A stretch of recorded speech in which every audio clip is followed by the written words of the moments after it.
Anche in Veneto la campanella suonerà a settembre, il 14, screening e test a campione per tutti, professori, studenti e operatori della scuola. Riduzione della distanza interpersonale e pari a 1 metro tra le rime buccali, cioè tra testa e testa dei ragazzi e non più tra banco e banco. Fondamentale per capire di quante aule si avrà bisogno. Per l'uso della mascherina o meno si dovrà attendere fino a agosto, primi di settembre, per valutare il da farsi in base al quadro epidemiologico che si registrerà allora.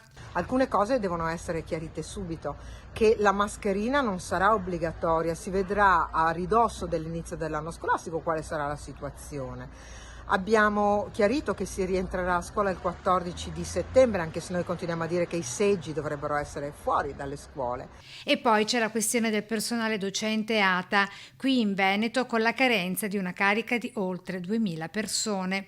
E poi ovviamente l'appello, siamo in carenza di organici, sono 900 i docenti che mancano e sono 1200 i lavoratori del personale amministrativo e ausiliario e quindi è chiaro che il Veneto ha una carenza importante.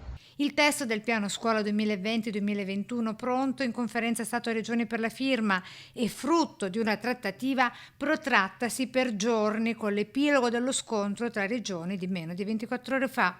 Un piano scuola arrivato tardissimo perché siamo a fine giugno, bocciato da tutti perché è considerato inattuabile, inapplicabile.